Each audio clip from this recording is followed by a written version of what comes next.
ដល់ស្រ័យខ្ញុំនៅវិញមកទេខ្ញុំដីខ្ញុំបោះបង្គោលព្រំដែនបណ្ដោះអាសន្នលើដីជាក់ស្ដែងរវាងកម្ពុជាថៃ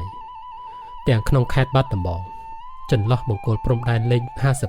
52ដល់លេខ59និងតំបន់ភូមិព្រៃច័ន្ទនិងភូមិជោគជ័យចន្លោះបង្គោលលេខ42ដល់លេខ47ក្នុងខេត្តបន្ទាយមានជ័យកំពុងដំណើរការយ៉ាងសស្រាក់សស្រាំភាគីថៃបានអះអាងប្រាប់ប្រជាពលរដ្ឋខ្លួនថាថៃប្រើផែនទីរបស់ខ្លួនផ្ទាល់ដែលត្រូវបានប្រើអស់រយៈពេលជាង100ឆ្នាំមកហើយក្នុងការកំណត់ខណ្ឌសីមាជាមួយប្រទេសកម្ពុជាហើយបានធានាថានឹងមិនឲ្យបាត់បង់ទឹកដីថៃ1មីលីម៉ែត្រឡើយមួយវិញទៀតមេដឹកនាំថៃថែមទាំងហ៊ានអះអាងថាឲ្យតែបោះបង្គោលព្រំដែនហើយពួកគេនឹងបណ្ដេញប្រជាពលរដ្ឋខ្មែរដែលរស់នៅភូមិព្រៃច័ន្ទនិងភូមិជោគជ័យចេញអស់រីឯខាងកម្ពុជាវិញលោកហ៊ុនម៉ាណែតអះអាងទាំងប្រលឹមប្រឡំថាកម្ពុជាប្រើឯកសារគតិយុត្តដែលបន្សល់ទុកដោយបារាំងដើម្បីកំណត់ខណ្ឌសីមាជាមួយថៃលោកក៏បន្ថែមថានឹងមិនឲ្យកម្ពុជាបាត់បង់ទឹកដីផងដែរលោកក៏បានស្នើឲ្យប្រជាពលរដ្ឋកំសួរថាកម្ពុជាបាត់ដីកន្លែងណាតែត្រូវជឿលើរដ្ឋាភិបាលរបស់គាត់លើការការពារបូរណភាពទឹកដីនេះសំណួរសួរថាតើពលរដ្ឋថៃជឿលើការអះអាងរបស់មេដឹកនាំរបស់គេឬទេចុះយើងជាប្រជាពលរដ្ឋខ្មែរវិញតើត្រូវជឿលើលោកហ៊ុនម៉ាណែតដែរឬទេរឿងថៃយើងឃើញថាបើពលរដ្ឋគេមានមន្ទិលសង្ស័យឬមិនគាំទ្រការដឹកនាំរបស់មេដឹកនាំរបស់គេមានសិទ្ធិពេញទីក្នុងការចេញតាមដងផ្លូវធ្វើមហាបាតកម្មប្រឆាំងនឹងទាមទារឲ្យមេដឹកនាំរបស់គេចុះចេញហើយមកដល់ពេលនេះមេដឹកនាំថៃមិនតិចទេដែលធ្លាក់ពីតំណែងដោយសារប្រជាពលរដ្ឋមិនពេញចិត្តគេមានសិទ្ធិទាំងទៅធ្វើបាតកម្មខាងមុខស្ថានទូតខ្មែរម៉ាឡេស៊ីនិងអាមេរិកទៅទៀតចំណែកមេដឹកនាំរបស់គេគ្រប់ពេលវេលាត្រូវតែបង្ហាញពីដំណាភាពឲ្យសភាដែលមានចម្រុះបកឲ្យព្រះមហាក្សត្រដែលមានអំណាចកំពូលនិងឲ្យមហាជនទូទៅបានដឹងគ្រប់ជំហាននៃការងាររបស់គេនៅប្រទេសថៃមិនមានអ្នកណាសម្ដែងមតិប្រឆាំងនឹងរដ្ឋាភិបាលណាម្នាក់ត្រូវបានជាប់ពន្ធនាគារនោះទេដោយឡែកតែរឿងសង្គ្រាមជាមួយប្រទេសកម្ពុជានេះពលរដ្ឋគេតែងតែជឿជាក់លើយោធាព្រោះក្រោយពេលចប់ការបាញ់ភ្លាមមេដឹកនាំភូមិភាគទី2របស់ថៃបានបង្ហាញពីទឹកដីនិងប្រាសាទរបស់ខ្មែរដែលថៃបានវាយកាន់កាប់បានស្ទើរតែទាំងអស់នៅសល់តែប្រាសាទតាក្របីមួយប៉ុណ្ណោះហើយអ្វីដែលធ្វើឲ្យប្រជាពលរដ្ឋថៃកាន់តែស្ញប់ស្ញែងចំពោះយោធាថៃនោះទៀតគឺគេមិនបានប្រើគ្រាប់កាំភ្លើងអស់សូម្បីតែមួយគ្រាប់ផងតែគេយកដីខ្មែរនៅច្រកអានសេះនៅភូមិព្រៃច័ន្ទនៅភូមិជោគជ័យនៅភ្លុកអូដំរីបានដោយស្រួលជាងបកជ័យទៅទៀតនិងបន្តសម្លុតមេដឹកនាំកម្ពុជាដែលខ្មែរដាក់នាមថាជាបរិសុទ្ធខ្លាំងនោះឲ្យចុកមាត់ស្ងាត់ឈឹង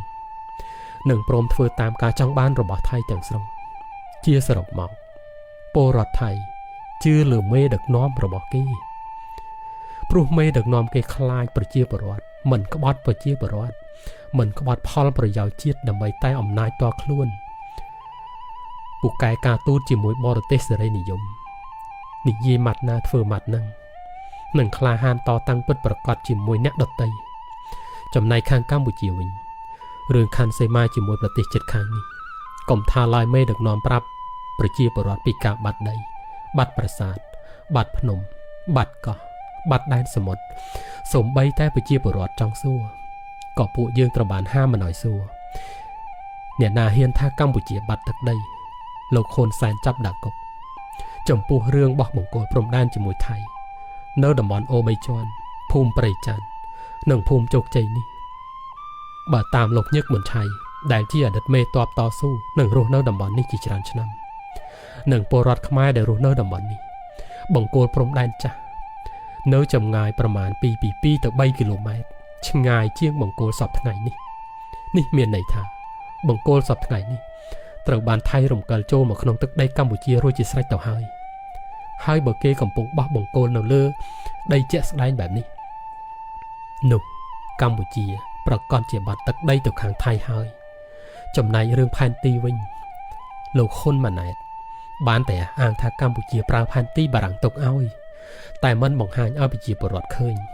មិនឲ្យអ្នកជំនាញពីគ្រប់ភាគីនយោបាយនិងអ្នកជំនាញឯករាជ្យបានចូលរួមធ្វើការពិនិត្យទៀងទាត់និងដឹងឮអ្វីទាំងអស់ដោយគាត់ឲ្យយើងគ្រប់គ្នាធ្វើជាសត្វស្វាចាំតែស្ដាប់និងជឿតាមគាត់តែប៉ុណ្ណោះម្យ៉ាងវិញទៀតយើងតែងតែសង្កេតឃើញថា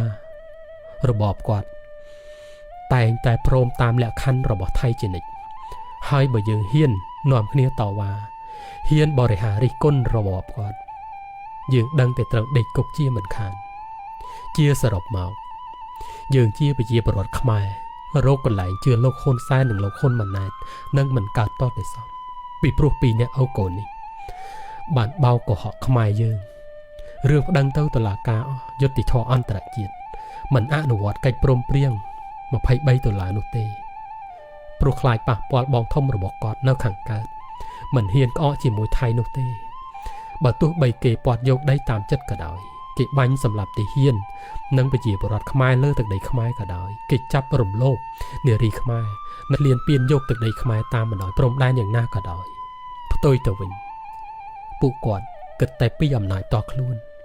ដឹងតែពីការជិះជាន់ប្រជាពលរដ្ឋចាប់ចងខ្មែរបំបែកបំបាក់ខ្មែរនឹងការពារពួកមហាចៅអន្តរជាតិដែលផ្ដល់ផលប្រយោជន៍ឲ្យពួកគាត់តែប៉ុណ្ណោះចង់ពលរដ្ឋខ្មែរណាស្លាប់ទឹកដីខ្មែរណាបាត់បង់ប្រទេសជាតិលិចលង់បាត់បង់កិត្តិយសជំពាក់បំណុលបរទេសរើខ្លួនសឹងមិនរួចក៏ពួកគាត់មិនខ្វល់ដែរឲ្យតែបានបន្តកាន់អំណាចគឺគ្រប់គ្រាន់ហើយសម្រាប់ពួកគាត់ដោយហេតុថាយើងមិនអាចជឿជាក់លើរបបត្រកូលហ៊ុននេះបានទេយើងជាប្រជាពលរដ្ឋខ្មែរសូមប្រកាសជាឧឡារិកថាយើងមិនទទួលស្គាល់ការកំណត់ខណ្ឌសីមារវាងកម្ពុជានិងប្រទេសថៃប្រទេសវៀតណាមនេះជាដាច់ខាតយើងរក្សាសិទ្ធិសើរើឡើងវិញពេលណាយើងមានរដ្ឋាភិបាលប្រជាធិបតេយ្យមកដឹកនាំប្រទេសជាតិរបស់យើងផលិតដោយក្រុមការងារគេហទំព័រវីរភាពសំរងស៊ីសូមអរគុណ